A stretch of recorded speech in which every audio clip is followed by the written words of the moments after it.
Hello दोस्तों, very good evening to all of you. और आज का मेरा टॉपिक है do not look smart than your boss. दोस्तों, तो प्लीज़ आगे बढ़ने से पहले मेरे चैनल को लाइक शेयर सब्सक्राइब जरूर करिए।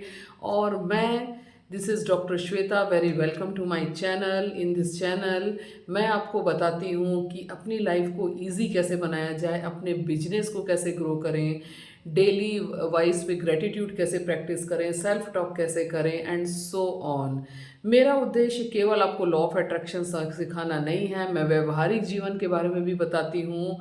क्योंकि लॉ ऑफ अट्रैक्शन से तो आप अच्छी चीज़ें अट्रैक्ट कर सकते हैं, लेकिन जब तक आपका व्यवहारिक जीवन, आपका रोज़मर्रा का जीवन, कैसे लोगों से डील करना है, कैसे बात करनी है, कैसे सोचना है, कैसे चीज़ों को समझना है, कैसे नई नई चीज़ों को लाना है लाइफ में, ये सब आप नहीं जानेंगे तो आप उतने सफल नहीं हो पाएंगे। लॉ ऑफ अट्रैक्शन आपको चीज़ें तो ज़रूर देगा, लेकिन व्यवहारिक जीवन जीना, अच्छी चीज़ों को अच्छा अप्लाई करना, अपने रिश्तों को कैसे अच्छा बनाना, ये केवल मैं बताती हूँ।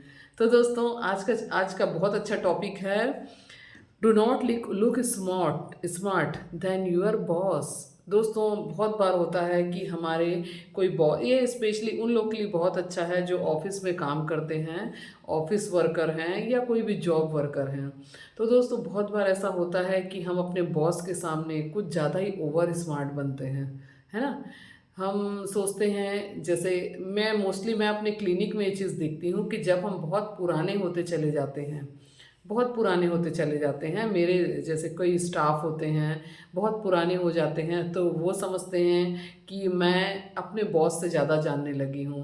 वो आपको डोमिनेट करने की कोशिश करते हैं, या उनको आपसे थोड़ा सा ज़्यादा ज्ञान आ जाता है तो उन्हें उसका अहंकार हो जाता है और वो सोचते हैं कि हमें ही सब कुछ आता है। तो दोस्तों, ये बहुत बड़ा मिस्टेक है, क्योंकि बॉस तो बॉस ही रहेगा, चाहे आप उससे ज़्यादा भी जान लें, लेकिन वो नहीं जान सकते जितना वो जानता है। क्यों? क्योंकि कई बार ऐसा होता है कि हम जब बहुत ज़्यादा सीख लेते हैं तो हम अपने बॉस को भी डोमिनेट करने की कोशिश करते हैं, है ना। ऊंची आवाज़ में बात करने की कोशिश करते हैं, उनकी कोई चीज़ का रिस्पॉन्ड नहीं करते हैं, या वो जो काम बोलते हैं उसे हम टाइम पे नहीं करते हैं, वो जैसा चाहता है हम काम को उस ढंग से नहीं करते हैं। तो ये सारी चीज़ें हम मिस्टेक करते हैं, जिससे हम अपने जो भी सीनियर्स हैं उनकी नज़रों में गिर जाते हैं। और इससे क्या होता है, सीनियर्स हो सकता है आपको ना बोले, लेकिन धीरे धीरे आपको वो समझने लग जाता है कि भाई ये व्यक्ति अब कुछ अलग हो चुका है। कल ही मैं एक बुक पढ़ रही थी, शक्ति के 48 नियम। बहुत ही अच्छी बुक है, आप सबको पढ़नी चाहिए। तो दोस्तों, उस बुक में मैंने एक बहुत इंपॉर्टेंट चीज़ पढ़ी कि अगर आप अपने जीवन के क्षेत्र में आगे बढ़ना चाहते हैं, अगर आप अपने जॉब में, कैरियर में, या जो भी आपका ऑफिस वर्क है वहाँ आप आगे बढ़ना चाहते हैं, तो आपको हमेशा अपने बॉस का रिस्पेक्ट करना ही होगा। वो कुछ एक दो बातें बोले उसे सुनना ही होगा। बहुत कोई गलत बोल रहा है तो आप एक स्टैंड ले रहे हैं, वो समझ आता है, लेकिन आपको कभी भी बॉस से ऊंचा नहीं दिखाना है। अगर आप बॉस के बराबर, मतलब बॉस के अंडर में रह के अगर उनको उतना ही रिस्पेक्ट देंगे, उनके हर काम को बहुत फटाफट करेंगे, उनकी हर एक बात को गौर से सुनेंगे, उनकी हर एक बात को समझेंगे, सीखेंगे, तो हो सकता है वो कोई चीज़ में नाराज़ हो, लेकिन 100 में से 85% संभावनाएं यही है कि आपका बॉस आपको तरक्की देगा ही देगा, आपकी सैलरी इंक्रीमेंट करेगा, आप उसकी नज़रों में और आगे बढ़ेंगे।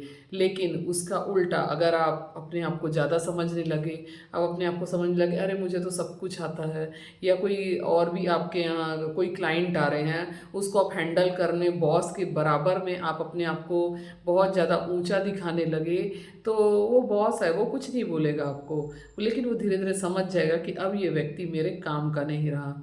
तो दोस्तों, इस चीज़ पे ज़रूर गौर करिए। Always give respect to your boss, always give respect to your seniors.